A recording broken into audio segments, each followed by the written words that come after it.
A tua mente não desliga à noite? Deitas-te, apagas a luz, o corpo pousa e o cérebro liga? Pensamentos começam a chegar, um atrás do outro. O trabalho, o que ficou por fazer, a conversa da tarde, a conta para pagar. Olhas para o teto, tentas pensar noutra coisa, mas os pensamentos voltam e as horas passam. Nos próximos 7 minutos vou-te explicar porque é que o cérebro liga, principalmente quando queres desligar. O que podes fazer para interromper o ciclo. Eu sou Mónica de Sá, tenho a profissão de psicóloga clínica e este quadro, Isso Tem Nome, é onde tu aprendes a dar nome à tua dor. A mente que não desliga à noite tem um padrão muito específico e isso tem um nome, insónia inicial. E é extremamente comum. Não estás só. Não é que não, e muitas vezes não é que estejas preocupada com um tema comum ou com alguma coisa angustiante. É a conversa que ficou por dizer, é as listas que tens, é os pensamentos pendentes, é as coisas, é um detalhe importante. E quanto mais tentas parar, mais forte ficas. Tentas respirar, contas carneirinhos e os pensamentos continuam a vir em paralelo. Um pensamento chama outro, e outro, e outro. E há um detalhe importante. Quanto mais tentas parar, mais forte fica. Tentas respirar, tentas contar ovelhas e os pensamentos continuam a acontecer. Quase paralelos à tentativa. Há outro padrão. O cérebro resolve problemas a esta hora. Solução que não chegou durante o dia. Chega na cama. Frase que querias ter dito. Plano para amanhã. E isto dificulta ainda mais o sono, porque agora há informação nova que queres esquecer. Há ainda uma qualidade que vale a pena nomear. A mente está ativa, mas não está produtiva. Os pensamentos não chegaram a conclusões, ficaram em ciclo. E este ciclo tem um nome, chama-se ruminação. E é diferente de pensar. Pensar é chegar a uma resposta, é planear, é chegar a algum sítio. Ruminar é voltar sempre para o mesmo ponto. A maioria das pessoas chama isto de ansiedade noturna, mas a ansiedade é um estado fisiológico de inquietação, de preocupação. A causa ainda é mais profunda e é aí que nós vamos. O que é que acontece à noite tem nome em neurociência. Chama-se presença de redes neuronais ativas. Sim, elas deviam estar passivas, não ativas. Temos a Default Mode Network, que é uma rede neuronal que quando ativa, ela ativa-se quando não há uma executiva para fazer. Ou seja, quando tu estás a conversar, a ler, executar, ela não está. Mas quando tu paras, ela assume. E imagina, à noite na cama, ela está lá. Ela não é negativa, ela até é positiva. Ela é autobiográfica, permite comparar, pensar sobre ti, quem tu és, sobre os outros, sobre o mundo. Mas sem supervisão e sem limites, ela torna-se em ruminação. Mas também tens a segunda rede neuronal que também surge, que chama-se a rede neuronal executiva. Essa põe-te a pensar e a solucionar problemas. O que eu tenho de fazer, a conversa, o que é que eu vou dizer, o que é que eu vou fazer no trabalho. E não é hora de encontrar soluções, mas sim na hora de desligar. E quando tu deitas, e há outra questão, que é para além destas redes neuronais ativas estarem ao rubro, é o fato de que, ou está tu estás a pensar sobre as coisas, ou estás a planear e arranjar soluções. Há o efeito do córtex pré-frontal, que é esta zona do cérebro que está fatigado, ele está cansado e então ele não tem controlo para dizer a estas redes, ok, momento de desligarem-se. Ele fica extremamente desgastado ao longo do dia pelo uso que tu usas, que ele não consegue controlar os impulsos. Então estas duas redes trabalham, que usam também a ele, mas trabalham como duas crianças em casa sem os pais. Por isso, a ruminação noturna não é falha de caráter. É uma característica previsível do cérebro ao fim do dia. Há um terceiro fator, o efeito Zeigarnik. Tarefas não concluídas mantêm-se ativas nos teus circuitos de informação neuronal, como círculos que estão inacabados no cérebro e o cérebro tenta completá-los. E isso faz com que ative a dopamina, que é um sistema de procura de completar, de motivação. E tu entras em modo de tentar procurar sempre solucionar. Por isso, tarefas inacabadas, elas surgem todas na noite. Se acabaste o dia sem uma transição clara entre modo produtivo e modo de descanso, o cérebro ainda considera as tarefas em aberto.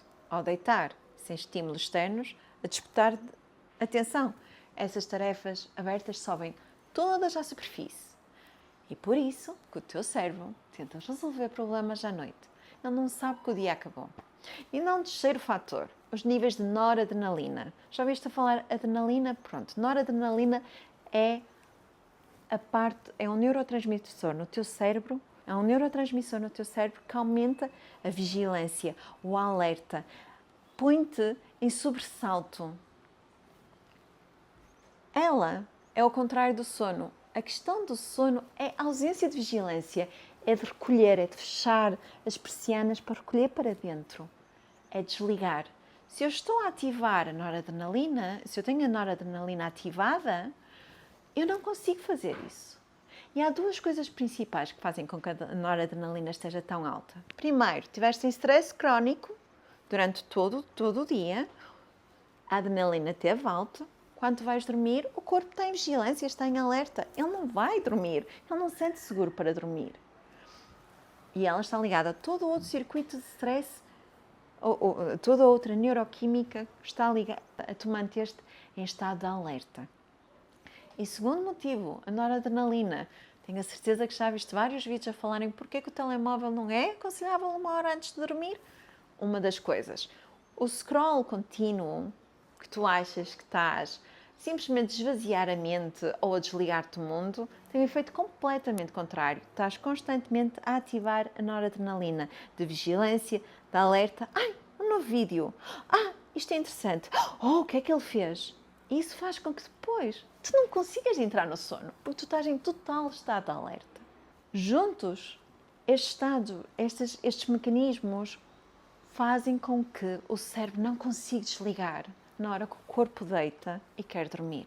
Então, para o efeito Zeigarnik, a solução é simples. Arranjas um caderninho e anotas todas as coisas que tu tens para fazer no dia seguinte, anotas só pontos, não vais debater sobre elas, e pões 1 hora que tu vais abordar esse assunto, ou vais pensar sobre ele para depois organizar. Do momento que o teu cérebro tem uma data, 1 hora, ele considera que está fechado. Porquê? Porque aquilo ali está resolvido. Por isso, folha e papel, caneta, 3 minutos apenas, escreves a tua lista de coisas para fazer, defines a hora e o dia que vais pensar sobre isso e está resolvido. É um gesto tão fácil e dá um sinal ao teu cérebro que está acabada essa atividade, porque a atividade já é outra, noutro dia, noutra hora. Escreve à mão, não no telemóvel. Não queremos trazer o telemóvel para dentro do nosso sono. Segunda coisa, lembras da rede executiva que eu te falei? Pronto. Trabalhar na cama não funciona. Porquê? Porque o cérebro começa a associar atividades mentais a contextos, a sítios.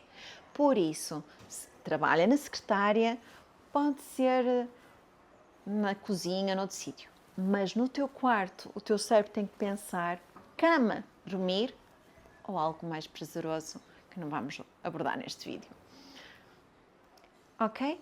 Por isso, tu não queres ativar a tua rede neuronal executiva, não é? Que nós falamos sobre as redes, que põe-te a pensar e arranjar soluções em vez de permitir desligar.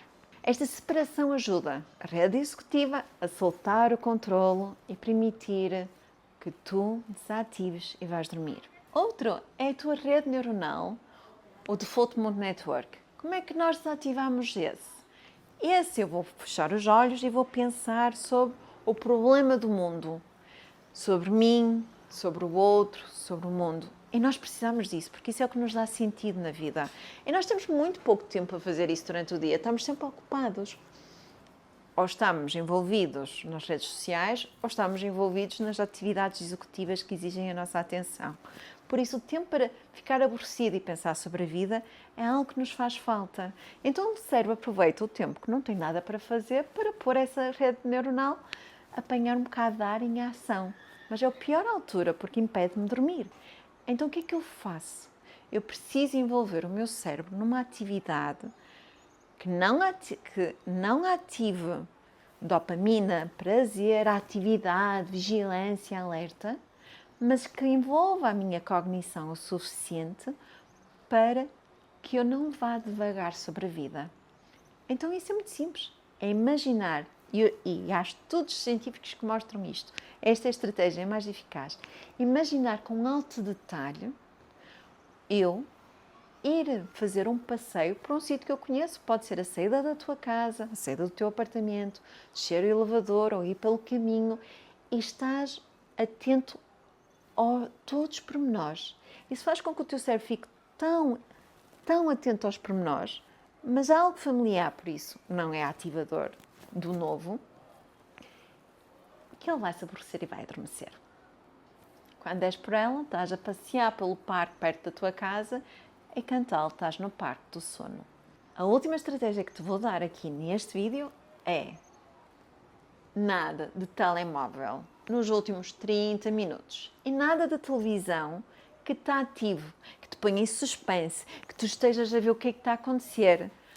Se vês televisão, vê uma coisa aborrecida, uma coisa levezinha, uma coisa, um bálsamo à alma.